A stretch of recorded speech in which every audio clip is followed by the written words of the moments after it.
Rathod sir, मी तुमच्यासाठी सजीवांचे वर्गीकरण हा विषय घेऊन आलो भाऊ. आता काय होतं, दरवर्षी सजीवांच्या वर्गीकरणावर या टॉपिकवर प्रश्न पडतो भाऊ. आयोगाचा आवडता टॉपिक म्हणजे सजीवांचं वर्गीकरण. आता तुम्ही गेल्या वर्षी बघितलं असेल भाऊ, टेरिडोफायटा या टॉपिकवर प्रश्न पडला होता. म्हणजे टेरिडोफायटा, ब्रायोफायटाचे 2 प्रकार विचारले होते फक्त, बरोबर. म्हणजे ब्रायोफायटा, टेरिडोफायटा, प्राणीचे वर्गीकरण, बरोबर आहे. म्हणजे यांच्यावर प्रश्न वारंवार पडतात. मग आयोगाला काय येतं किंवा आयोगाला काय अपेक्षित आहे आपल्याकडून ते आपण अभ्यास करणं महत्त्वाचं आहे. तुला काय येतं हे काहीच महत्त्वाचं नाही. आयोगाला काय पाहिजे ना त्याचा अभ्यास तू करून जाय. आता सजीवांचे वर्गीकरण हा टॉपिक आयोगाचा आवडता आहे. या टॉपिकवर प्रश्न पडतं, दरवर्षी पडतं. मग तू का बरं दुसरं वाचून जातोय? सजीवांचे वर्गीकरण टॉपिक करून जा ना, क्लिअर करून जा ना. म्हणून मी तुझ्यासाठी सजीवांचं वर्गीकरण हा टॉपिक घेऊन आलो, बरोबर आहे. आता सजीवांचं वर्गीकरण करताना बघा, आज आपल्याला सजीवांचं वर्गीकरण कशा पद्धतीने सजीवांचे वर्गीकरण झाले आणि कोणकोणत्या वैज्ञानिकांनी यासाठी प्रयत्न केला हेच आज आपल्याला शिकायचं आहे, बरोबर आहे. आता बघ, आता हा जो सजीवांचं वर्गीकरण भाऊ, आता पृथ्वी तलावर खूप सजीव आहे रे. बघा काय म्हणतो मी, पृथ्वी तलावर खूप सजीव आहे. या पृथ्वी तलावरचे जेवढेही सजीव आहे ना, या सजीवांचं वर्गीकरण करायचं होतं. सजीवांचं वर्गीकरण करणारा जो पहिला व्यक्ती होता ना, त्या व्यक्तीचं नाव आहे माझ्या लेकरा ॲरिस्टॉटल. बघ रे काय म्हणतो मी, ॲरिस्टॉटल नावाचा वैज्ञानिक येतो. हा काय करतोय, पृथ्वी तलाकडं बघतो, असं त्याला खूप सजीव दिसले होते आणि यानं काय विचार केला की या सजीवांचं वर्गीकरण करायचं. बघा सर्वात प्रथम ॲरिस्टॉटलनं काय केलं, सजीवांचं वर्गीकरण केले. आता बघा काय झालं होतं, यानं सजीवांचं वर्गीकरण केलं रे, पण कशा पद्धतीने यानं सजीवांचं वर्गीकरण 2 गटामध्ये केले. बघ काय म्हणतो मी, ॲरिस्टॉटलने सजीवांचं वर्गीकरण 2 गटामध्ये केलं. जो पहिला गट होता ना त्याचं नाव आहे प्राणी आणि जो दुसरा गट होता ना त्याचं नाव आहे वनस्पती, बरोबर आहे. यानं काहीच केलं नाही बरं का, काहीच केलं नाही यानं. हे फक्त या माणसानं काय केलं की पृथ्वी तलावर सजीव होते, त्यानं उचललं, भाऊ तू प्राणी असं म्हटलं, भाऊ तू वनस्पती, भाऊ तू प्राणी.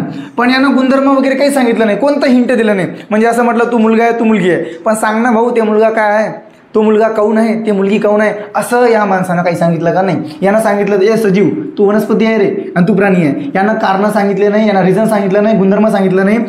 फक्त या माणसानं सजीवांचं वर्गीकरण 2 किंगडम सिस्टीममध्ये केलं, पण गुणधर्माचा वापर केला नाही. तरी बघा अरिस्टॉटलला काय म्हटलं जातं, तर अरिस्टॉटलला जीवशास्त्राचा जनक म्हटलं जातं. बघ काय म्हणतो रे मी, अरिस्टॉटलला जीवशास्त्राचा जनक म्हटलं जातं. जीवशास्त्राचा जनक म्हणतो कुणाला रे, अरिस्टॉटलला. विचारलं होतं 2019चं राज्यसेवेचा पेपर चेक कर भाऊ, जोड्या लावामध्ये विचारलं होतं की जीवशास्त्राचा जनक कोण, अरिस्टॉटल. अशा पद्धतीने अभ्यास करणं महत्त्वाचं आहे. अरिस्टॉटलने सजीवाचं वर्गीकरण केलं 2 गटामध्ये, एक आहे प्राणी, एक आहे वनस्पती. म्हणून याला काय म्हटलं जातं, म्हणून अरिस्टॉटलला जीवशास्त्राचा जनक म्हटलं जातं भाऊ. तसेच या माणसाला प्राणीशास्त्राचा जनक म्हटलं जातं. कशाचा रे, प्राणीशास्त्राचा जनक म्हटलं जातं. प्राणीशास्त्राचा जनक कुणाला म्हटलं जातं, अरिस्टॉटललाच म्हटलं जातं. तसेच सर्वात प्रथम सजीवांचं वर्गीकरण करणारा व्यक्ती कोण, तर भाऊ अरिस्टॉटल. मग काय झालं, नंतर काय झालं 1735 मध्ये. बघा 1735 मध्ये आता हा माणूस खुश झाला, याला वाटलं मी सजीवांचं वर्गीकरण केला, बरं वाटलं याला, बरोबर आहे. 1735 मध्ये अरिस्टॉटलचाच विद्यार्थी, 1735 मध्ये अरिस्टॉटलचाच विद्यार्थी येतो ज्याचं नाव आहे कॅरोलस लिनियस. बघ रे भाऊ काय म्हणतो, कॅरोलस लिनियस म्हणजे अरिस्टॉटलचाच विद्यार्थी कॅरोलस लिनियस. हा काय म्हणतो की मास्तर तू ये बरोबर आहे, जो काही सजीवांचं तू करताय ना, सजीवांचे वर्गीकरण 2 गटामध्ये पडतं. अगदी बरोबर आहे भाऊ तुझं. एक आहे प्राणी आणि दुसरा आहे वनस्पती. असं कोण म्हणतो, असं कॅरोलस लिनियस या माणसाला म्हणतो किंवा त्याच्या मास्तरला म्हणतो. मास्तर तू हे बरोबर आहे, सजीवांचं वर्गीकरण 2च गटात आहे, एक प्राणी आणि एक वनस्पती. पण काहीतरी कारण असेल ना, तू जे काही गुणधर्म जे काही तू केलेलं आहे, 2 गट केलेला आहे, एक आहे प्राणी एक आहे वनस्पती. मग त्याचं काही कारण असेल ना, काही रिझन. मग हे रिझन अरिस्टॉटलनं सांगितलं नाही, तर कॅरोलस लिनियसनं काय म्हटलं की बरोबर आहे, सजीवांचं 2च गट पडतं, एक आहे वनस्पती एक आहे प्राणी. पण कशाच्या बेसवर भाऊ, तर गुणधर्माच्या बेसवर. बघ काय म्हणतो रे, कशाच्या बेसवर, तर गुणधर्मानुसार किंवा गुणधर्माच्या बेसवर भाऊ कॅरोलस लिनियसनी सजीवांचे वर्गीकरण केले. जो पहिला गट आहे त्याचं नाव आहे प्राणी, जो दुसरा गट आहे त्याचं नाव आहे वनस्पती. बघा काय म्हटलं, कॅरोलस लिनियसनी सजीवांचे वर्गीकरण गुणधर्मानुसार केले, अरिस्टॉटलने सजीवांचे वर्गीकरण केले प्राणी आणि वनस्पती. पण यांना काही रिझन सांगितलं नाही. त्याचाच विद्यार्थी काय म्हणतो 1735 मध्ये की सजीवांचे 2 गट पडते, एक आहे प्राणी एक आहे वनस्पती. पण कशाच्या बेसवर? तर गुणधर्माच्या बेसवर कॅरोलस लिनियसने सजीवांचे वर्गीकरण केले. बरोबर आहे. आता कोणकोणते गुणधर्म होते रे? जो पहिला गुणधर्म होता ना, ज्याला तू पेशी भित्तिका म्हणतं, बरोबर आहे, पेशी भित्तिका म्हणतं सायन्समध्ये, किंवा ज्याला मराठीत समजत नाही त्याला इंग्लिशमध्ये सेल वॉल म्हणतं भाऊ. सेल वॉल, वॉल म्हणजे भिंत, सेल म्हणजे पेशी. बरोबर आहे रे. पेशी भित्तिका, अशी भित्तिका जी पेशीला संरक्षण देते. बरोबर आहे. भिंत काय करते? आपले भिंत घराला संरक्षण देते ना, त्याच पद्धतीने ही भिंत काय करते? या पेशीला संरक्षण देते. पेशी भित्तिका, सेल वॉल, अशी वॉल ही सेलला संरक्षण देण्याचं काम करते. आता काय म्हणतो कॅरोलस लिनियस?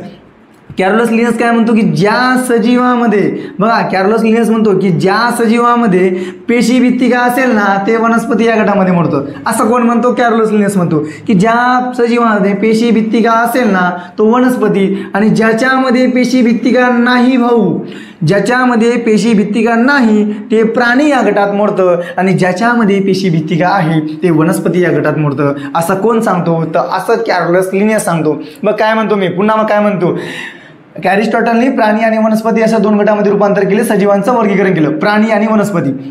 कॅरोलस लिनियसने सांगितलं पप्पा तू बरोबर आहे, याला म्हटलं म्हणजे याचं शिक्षक असल्यामुळे, पप्पा तू बरोबर आहे, एक आहे प्राणी एक आहे वनस्पती, पण कशाच्या बेसवर? तर गुणधर्मानुसार वापर करणारा प्रथम व्यक्ती कोणता रे? तर तुझं कॅरोलस लिनियस आहे. गुणधर्माचा वापर करणारा प्रथम वैज्ञानिक कोणता?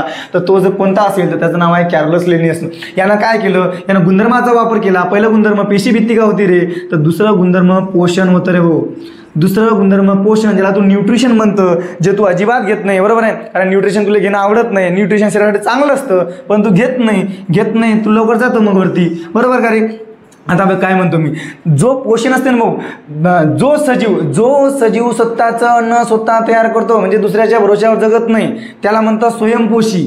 जे सजीव स्वयंपोषी असतं ते वनस्पती या गटात मोडतं, आणि जे सजीव परपोषी असतं म्हणजे दुसऱ्याच्या भरोश्यावर जगतं त्याला परपोषी म्हणतं. जे सजीव स्वतःचं अन्न स्वतः तयार करत नाही ते प्राणी या गटात मोडतं, म्हणजे तू यासारखं भाऊ, आपल्यासारखं भाऊ. बरोबर आहे ना? आपण महिना 1 तारीखच्या पहिलेच पप्पाला फोन करतो 6,000 पाठवा. बरोबर आहे. त्या पद्धतीने म्हणजे आपण परपोषी आहे ना, आपण परपोषी आहे. आणि परपोषी आहे, तू प्राणी येतं, वनस्पती येतं का? तू नाही, तू प्राणीच येतं, म्हणून तू परपोषी आहे. बरोबर आहे. बघा या 2 गुणधर्माचा वापर केला कोणी रे? कॅरोलस लिनियसने. 2 गुणधर्माचा वापर करून काय सांगितलं या माणसाने की भाऊ एक आहे प्राणी एक आहे वनस्पती, सजीवांचं वर्गीकरण मी केलं असं कॅरोलस लिनियसला वाटलं. किती गटामध्ये केलं? एक प्राणी आणि वनस्पती. म्हणून कॅरोलस लिनियसला 2 किंगडम सिस्टीमचा फादर म्हटलं जातं. काय म्हणतं रे? 2 किंगडम सिस्टीमचा फादर म्हटलं जातं. 2 किंगडम सिस्टीमचा फादर कुणाला म्हटलं जातं? तर या कॅरोलस लिनियसला म्हटलं जातं. तसेच द्विनाम पद्धतीचा जनक म्हणतं भाऊ. काय म्हणतं रे? तसेच द्विनाम पद्धतीचा जनक म्हणतं. कुणाला म्हणतं?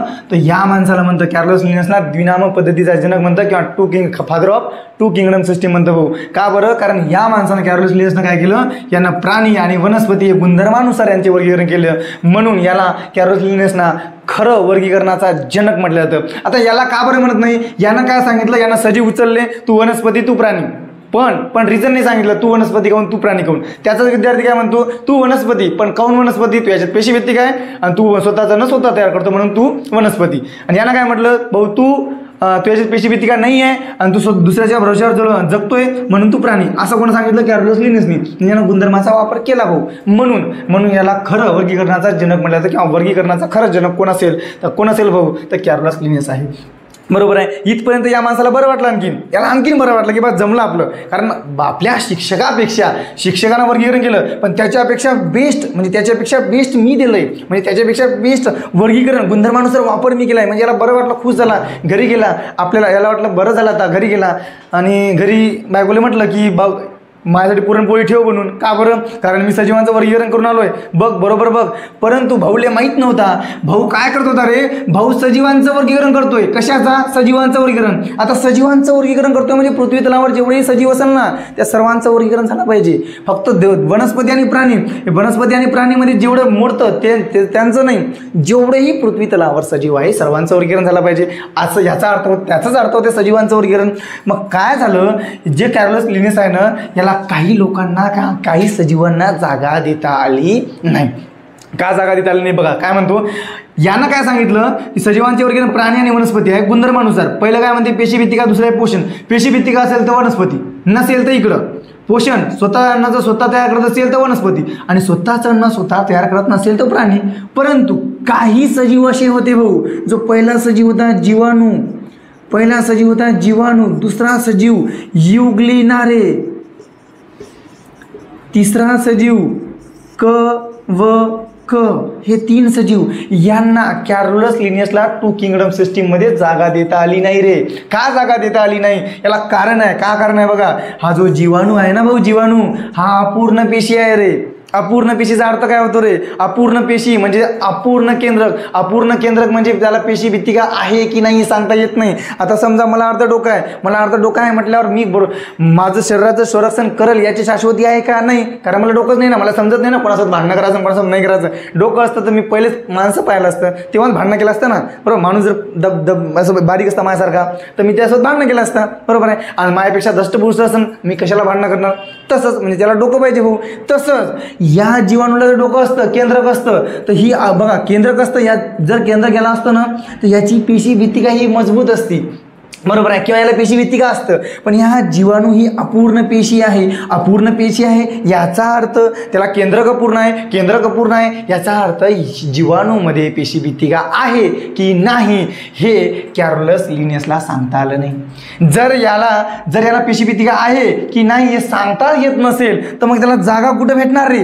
कारण हा काय म्हणतो कॅरोलस लिनियस, जर पेशीभित्तिका असेल तर वनस्पती, नसेल तर प्राणी. पण याला आहे की नाही सांगताच येत नाही ना. मग हा म्हणतोय मी कुठं जाऊ? कारण तुनं तर म्हटलं असेल तर इकडंच आहे, नसेल तर तिकडंच आहे, बरोबर आहे, असं तुनं म्हटलं. पण माझ्यात आहे की नाही मलाही माहीत नाही ना आणि तुलाही माहीत नाही, मग मी कुठं जाऊ? म्हणून जीवाणूला कॅरोलस लिनियसमध्ये जागा देता, कॅरोलस लिनियस या 2 किंगडम सिस्टीममध्ये जागा देता आली नाही. जो दुसरा आहे युग्लिना. आता हा युग्लिना काय म्हणतो बघा, युग्लिना काय म्हणतो? युग्लिना म्हणतो की बाबा मी दिवसाला स्वतःचा अन्न स्वतः तयार करतो. युग्लिना मी दिवसाला स्वतःचं अन्न स्वतः तयार करतो. जर स्वतःचं अन्न स्वतः तयार करत असेल तर स्वयंपोषी म्हणजे वनस्पती या गटात जायला पाहिजे भाऊ. पण रात्री दुसऱ्याच्या घरी जाऊन जेवतोय. दिवसाला स्वतःचं अन्न स्वतः तयार करतो म्हणजे दिवसाला स्वतःचं अन्न स्वतः तयार करतो म्हणून वनस्पती या गटात जायला पाहिजे. आणि रात्री दुसऱ्याच्या घरी जाऊन जेवतो म्हणजे परपोषी म्हणजे प्राणी या गटात म्हणायला पाहिजे, बरोबर आहे. मग युग्लिना दिवसाला जर स्वतःचं अन्न स्वतः तयार करत असेल तर वनस्पती आपण म्हणू, पण रात्री दुसऱ्या घरी जातो म्हणजे प्राणी या गटात म्हणू. म्हणजे या कन्फ्युजनमध्ये कॅरोलस लिनियसला या माणसाला सुद्धा जागा देता आली नाही. कारण हा दिवसाला शुद्धीवर होता, रात्री शुद्धीवर नव्हता, बरोबर आहे. दिवसाला शुद्धीवर होता आणि रात्री बेशुद्ध होता भाऊ, म्हणजे पिऊन टाईट होता, त्यामुळे कुठं जायचं यालाही माहीत नाही. आता तिसरं कवक काय म्हणते? कवक म्हणते भाऊ माझ्यामध्ये पेशीभित्तिका आहे. कोण म्हणतं असं? कवक. माझ्यामध्ये पेशीभित्तिका आहे म्हणजे मी इकडे जायला पाहिजे. माझ्यामध्ये पेशीभित्तिका आहे ना म्हणजे मी वनस्पती जायला पाहिजे. पण मी दुसऱ्याच्या भरोश्यावर जगतो.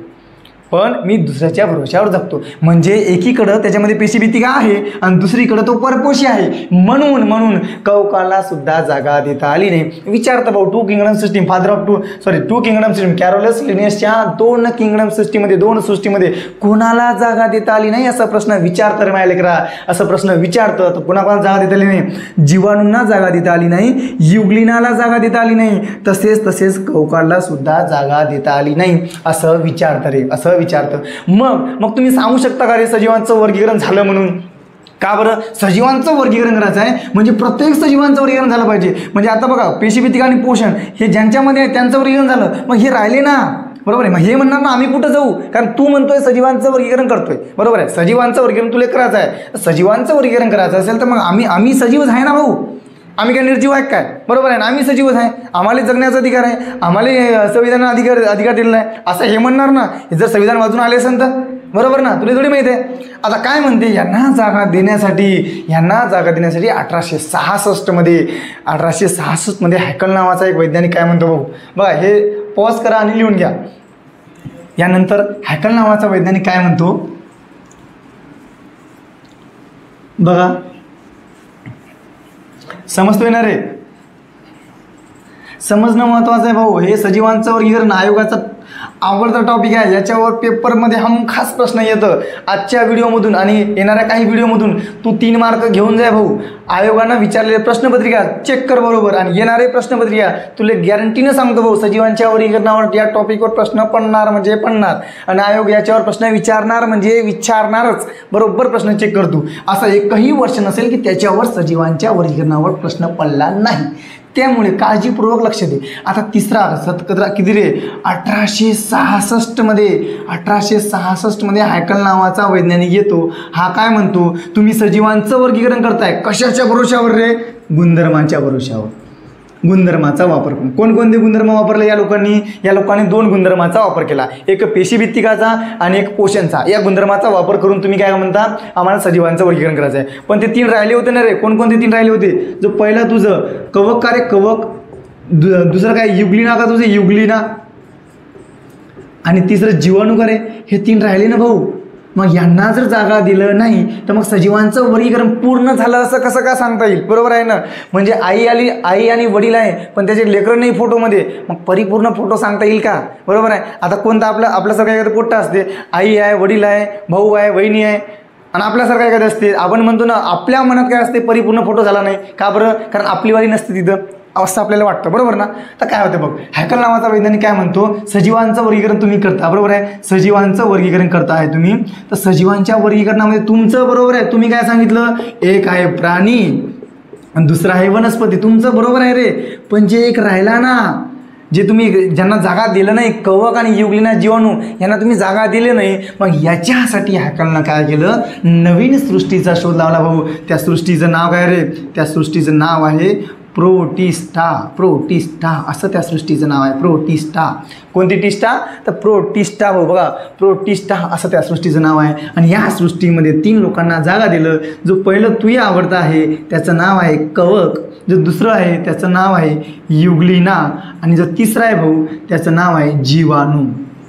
या 3 लोकांना प्रोटिस्टामध्ये जागा भेटली. असं प्रश्न विचारता हॅकलने जे काही सृष्टी मांडली, जे काही सजीवांचं वर्गीकरण केलं आहे त्याच्यामध्ये प्रोटिस्टा या गटामध्ये कोणकोणते सजीव येतं असं प्रश्न विचारतं भाऊ. तर लक्षात असायला पाहिजे, कवक, युग्लिना आणि जीवाणू यांना प्रोटिस्टामध्ये जागा दिली कोणी, हॅकलने 3 सृष्टी मांडली. एक आहे प्राणी, एक आहे प्रोटिस्टा आणि वनस्पती. म्हणून याला 3 किंगडम सिस्टीमचा फादर म्हणतो भाऊ. काय म्हणतो, 3 किंगडम सिस्टीमचा फादर कोणाला म्हटलं जातं, जनक कोणाला म्हणतो भाऊ, या हॅकलला म्हटलं जातं. बरोबर आहे. पण यानंतर काय होतं रे, यानंतर काय होतं, 1938 मध्ये कोपलँड नावाचा व्यक्ती काय म्हणतो, कोपलँड नावाचा व्यक्ती काय म्हणतो, म्हणजे फॉरेनरमध्ये किंवा दुसऱ्या देशामध्ये काय चालतं भाऊ, कॉम्पिटिशन चालतं रे. कशाचं, बघा तू 3 किंगडम सिस्टीमचा शोध लावशील, याच्यापूर्वी कॅरोलस लिनसनं काय म्हटलं, 2 किंगडम सिस्टीमचा शोध लावला. बरोबर आहे. हे काय म्हणते 3 किंगडम सिस्टीम. आता कोपलँड काय करतो, हे 4 किंगडम सिस्टीमचा शोध लावतो. म्हणजे तिकडं कॉम्पिटिशन असते. तू एवढं करतो ना सायन्समध्ये, आम्ही त्याच्यापेक्षा जास्त करू सायन्समध्ये. आपल्या इकडे कॉम्पिटिशन चालते भारतामध्ये किंवा आपल्या इकडं कॉम्पिटिशन चालते. कशा पद्धतीने, तुझ्या गाडीवर जर 2 पुट्टी बसून असेल भाऊ तर माझ्या गाडीवर पुढच्या महिन्यात 4 असन. तुझे जर विदर्भातली सर्वात चांगली मुलगी असेल ना भाऊ, अमरावतीतली, आता अमरावती जिल्ह्यातली आपण, अमरावती जिल्ह्यातली सर्वात चांगली मुलगी पलास लाईनमधली तुझ्या गाडीवर बसली तर माझ्या गाडीवर पुऱ्या अमरावती विभागामधली सर्वात चांगली पुट्टी बसन. आपल्याकडे कॉम्पिटिशन चालते ना. तू त्यासाठी जीव देतो ना, मी त्यासाठी जीव देतो आणि पुन्हा जन्म घेतो ना, आणखीन मरतो. आपल्या इकडं सुद्धा कॉम्पिटिशन चालतं. बरोबर आहे. कॉम्पिटिशन फरक आहे. तिकडं कॉम्पिटिशन असं चालतं, आपल्या इकडं तशा टाईपचे कॉम्पिटिशन चालतं. आता कोपलँड काय म्हणतो भाऊ, हॅकलले म्हणतो तू ये बरोबर आहे, एक प्राणी, एक वनस्पती, एक प्रोटिस्टा, अगदी बरोबर आहे तू ये. पण तू काय करतोय रे, तू सजीवांचं वर्गीकरण गुणधर्मांच्या भरोशावर करतोय. तिघाचं गुणधर्म तू वेगवेगळं दाखवलं. बरोबर आहे. पण हा जो कवक आणि युग्लिना, हे कवक आणि युग्लिना आहे ना, हे दोन्ही पूर्ण पेशी आहे. हे दोन्ही पूर्ण पेशी आहे आणि जीवाणू हा पूर्ण पेशी आहे. कोण म्हणतो रे असं, कोपलँड म्हणतो. या हॅकलला म्हणतो भाऊ तुला वाटलं असन की सजीवांचं वर्गीकरण तू केला, बरोबर आहे, तू खुश झाला, बरोबर झोपला होता तू. पण जेव्हा मी तुझं पुस्तक वाचला ना तेव्हा मला दिसलं तू ना असं काही कांड केलं म्हणून. बरोबर आहे. तेव्हा यानं काय सांगितलं भाऊ, जीवाणू हे अपूर्ण आहे, हे दोन्ही पूर्ण आहे, हे अपूर्ण, हे पूर्ण. गुणधर्माच्या भरोशावर कसं काय वर्गीकरण केलं तू, याचे गुणधर्म वेगळे, या दोघांचे गुणधर्म वेगळे. अरे गुणधर्म अलग अलग आहे ना, कशा पद्धतीने एकत्र करत आहे तू, कशा पद्धतीने सांगतो या तिघांचे गुणधर्म सारखे आहे म्हणून कोपलँड नावाचा व्यक्ती म्हणतो टेन्शन घेऊ नको हॅकर, मी आहे ना त्यासाठी. तुझ्या पुस्तकात जे चुकी झाली ना त्याला दुरुस्त मी करतो. या असेच कामं ते करतात.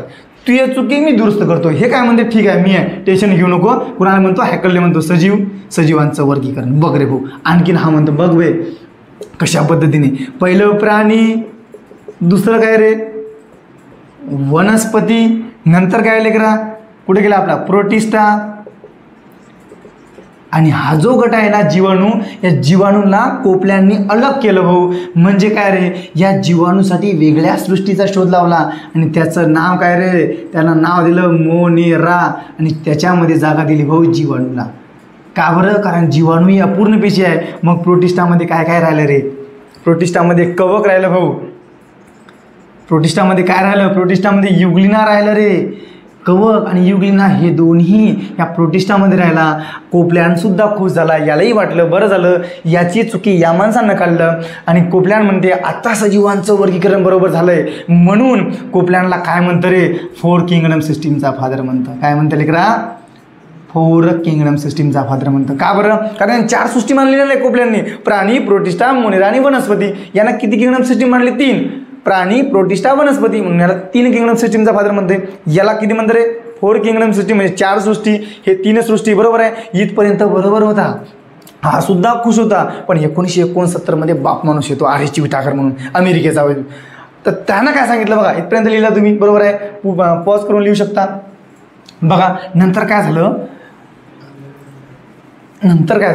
बघा. आता हे कोपल्यांचं पुस्तक जेव्हा या मास्तरनी वाचलं, कोणत्या मास्तरनी? आर्यच विटाकरनी. बघा काय म्हणतो मी, आर्यच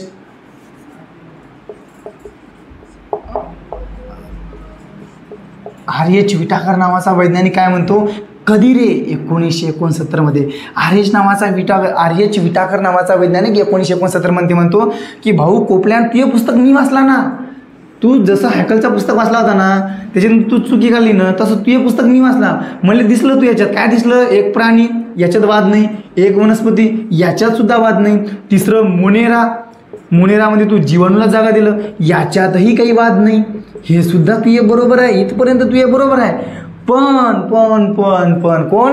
विटाकर म्हणतो पण तुझे प्रोटिस्टामध्ये 2 लोकांना जागा दिली ना भाऊ.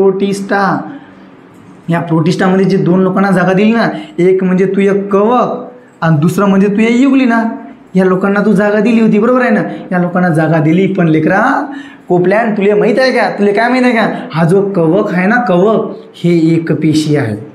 काय कवक? एकपेशी आहे. तसेच बहुपेशी आहे भाऊ. जर गुणधर्माच्या भरोशावर सजीवांचं वर्गीकरण करत असेल ना, तर मग गुणधर्माचा वापर बरोबर कर ना. मग या दोघांचे गुणधर्म वेगवेगळे आहे ना. युग्लिना हा एकपेशी आहे, एकपेशी, आणि हा एकपेशी व बहुपेशी आहे. बरोबर आहे. बकरी आणि वाघ तू दोघांना एकत्र ठेवतोय, बकरीचं काही आहे की नाही, काळजी आहे की नाही तुले? बरोबर आहे. म्हणजे दोघांना एकत्र कसं काय ठेवशील तू? दोघांना तुला वेगवेगळं ठेवावं लागेल. हे एकपेशी आहे, हे एकपेशी आणि बहुपेशी आहे. बरोबर आहे. 6 आणि भाऊ एका रूममध्ये ठेवल्यावर काय होते तुलाही माहीत आहे. त्याच पद्धतीनं एकपेशीय व बहुपेशीय एकत्र राहू शकत नाही. म्हणून आर्यच विटाकरनं काय केलं रे, आर्यच विटाकरनं या कवकाला वेगळं केलं भाऊ. बघ रे, इथपर्यंत 4 किंगडम सिस्टीम. आर्यच विटाकरनं काय केलं हे लिहिलं असेल तुम्ही. आर्यच विटाकरनं काय केलं, या कवकाला वेगळं केलं आणि कवकासाठी वेगळी सृष्टी मानली रे. बघा काय इथं पुन्हा लिहून दाखवतो. प्रोटिस्टामध्ये मग राहिलं काय, तर प्रोटिस्टामध्ये फक्त आणि फक्त युग्लिना राहिला भाऊ, आणि कवकासाठी वेगळी सृष्टी मांडली आणि त्या सृष्टीला नाव दिलं कवक, आणि कवकामध्ये फक्त कवक राहिला भाऊ. कवकामध्ये फक्त कवकाला ठेवलं. अशा पद्धतीने आर्यच विटाकरने पंचसृष्टी मांडली भाऊ. बघा हे जे आहे ना पंचसृष्टीचं, कशा पद्धतीने पंचसृष्टी निर्माण झाली. आर्यच विटाकर 1969 जी काही पंचसृष्टी मांडली, यावर आयोगानं प्रश्न वारंवार विचारलेला आहे. तो आयोगाचा पॅटर्न चेक कर. बरोबर आहे. याच्यावर प्रश्न विचारतात लेकरा. पंचसृष्टीचा जनक कोण? 3 ते 4 वेळेस प्रश्न विचारलेला आहे. कोणत्या सालामध्ये आर्यच विटाकरने पंचसृष्टी मांडली, हे सुद्धा प्रश्न विचारलेला आहे. मग हे पंचसृष्टी निर्माण झाली कोणत्या वैज्ञानिकाने कशा पद्धतीने मेहनत घेतलं हे आज बघितलेलं आहे. पण बरोबर आहे. येणारा जो काही व्हिडिओ असेल त्यांच्यामध्ये कोणकोणत्या गुणधर्माचा, आता प्राणी, मोनेरा, प्रोटिस्ट आणि कवक, बरोबर आहे, नंतर वनस्पती, हे जे पंचसृष्टी निर्माण झाली ना, ही पंचसृष्टी निर्माण कशी झाली, कशा पद्धतीने, कोणत्या गुणधर्माचा वापर या माणसाने केला, या विटाकरने, हे आपल्याला पाहावं लागेल ना. याच्यावर आपण कसा काय भरोसा करू? बरोबर आहे. आहे, आपल्याला कोणावर भरोसा असते का नाही आपण जरी म्हणतो की मला तुझ्यावर लई भरोसा आहे तरी आपण पाठवतो कोणाला, बरोबर आहे की नाही, रूमवर पाहून ये, बरोबर आहे, तरी आपण काहीतरी करतो ना, चेक करतोच ना, आपल्याला कोणावर भरोसा असते का नाही, आपल्याला स्वतःवर भरोसा नाही, तिच्यावर कसं काय करू, त्या पद्धतीने. आता प्राणी, मोनेरा, प्रोटिस्टा, कवक, वनस्पती, पंचसृष्टी निर्माण केली कोणी रे, विटाकरणी. पण भाऊ गुणधर्माचा वापर केला ना, मग कोणकोणते गुणधर्म आणि ते गुणधर्म खरोखर योग्य आहे का हे आपल्याला पाहणे योग्य, हे पाहायचं आहे किंवा हे पाहणे गरजेचं आहे. कारण ते पाहिल्याशिवाय तुला समजणार कसं की विटाकरण मानलेली पंचसृष्टी हे योग्य आहे आणि त्यांच्यानुसार आजपर्यंत सजीवांचं वर्गीकरण चाललंय. मग हे वर्गीकरण, हे गुणधर्म पाहण्यासाठी आपल्याला काही म्हणजे यानंतरचा जो काही व्हिडिओ टाकणार आहे ते आपण गुणधर्मावर व्हिडिओ टाकणार आहे. तर हे व्हिडिओ तुम्हाला आवडत असेल तर नक्की तुम्ही या व्हिडिओला शेअर करा, लाईक करा आणि खाली सबस्क्राईबचं बटन दाबलेलं असतं त्याला दाबा आणि येणारा व्हिडिओ नक्कीच यानंतर येणार आहे. धन्यवाद.